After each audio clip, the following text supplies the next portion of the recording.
In September 1951, Dr. B.R. Ambedkar was at the height of his political influence. As the primary architect of the Indian Constitution, he was the most powerful legal mind in a newly independent nation. Then, he did the unthinkable. He resigned from Prime Minister Jawaharlal Nehru's cabinet, walking away from the center of power. It was a shocking move for a man who had dedicated his life to reaching the highest echelons of the law. Why would he suddenly abandon his position? The cause wasn't a scandal or a personal dispute. It was a refusal to compromise on a single legislative package intended to secure comprehensive rights for women. To understand why he considered this fight worth the end of his political career, we must look at the status of women in India at the dawn of the Republic. For centuries, the status of Indian women was defined by orthodox traditions and historical texts like the Manusmriti, which institutionalized their subordination. In this social structure, a woman's life was strictly confined to the home. She was barred from owning property, denied an education, and held in economic dependence.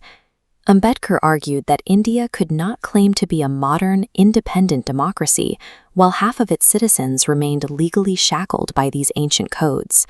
He viewed the dismantling of systemic patriarchy as a prerequisite for national progress, seeing it as a struggle for human dignity as vital as his fight against the caste system. In the West, women in countries like the UK and US spent decades engaged in a brutal, exhausting struggle for the simple right to vote. They faced immense pushback from political leaders who believed women were incapable of handling the responsibilities of the ballot. India avoided this prolonged conflict because Ambedkar insisted on weaving political equality directly into the nation's founding DNA. He introduced Article 326, establishing the doctrine of one man, one vote, one value. In his vision, gender would play no role in determining political agency. He dismissed critics who claimed uneducated women would merely follow their husbands, arguing that political wisdom wasn't tied to a formal degree. When the first elections were held, this wasn't just a legal theory, it was a physical reality seen at polling stations across the country. This constitutional provision granted Indian women a recognized seat in the political arena, moving them from a position of deep historical exclusion to one of formal participation in the nation's future. Years before the Constitution was even written, Ambedkar was already working on the practical, physical protections women needed in the workplace.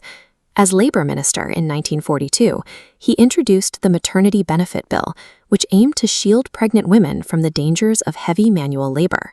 He reframed motherhood not as a private burden for women to manage alone, but as a critical matter of national health that required state protection. His legislation ensured that a woman's biological reality would not come at the cost of her economic security or her bodily safety.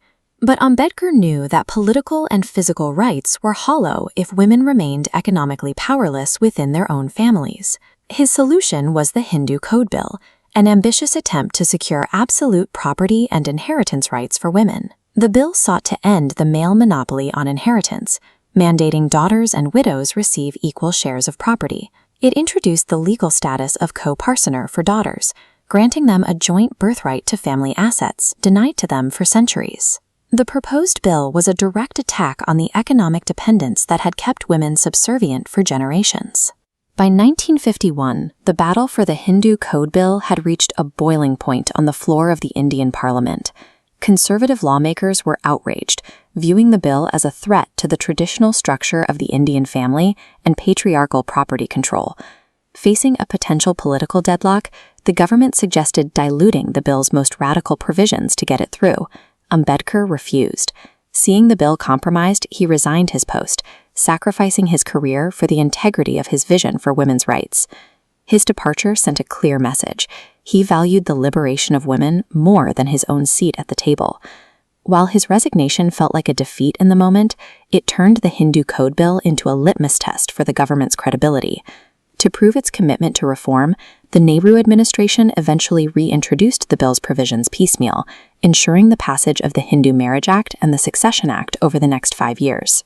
This momentum eventually led to the 2005 amendment to the Hindu Succession Act, which finally fully realized his goal of equal birthrights for daughters.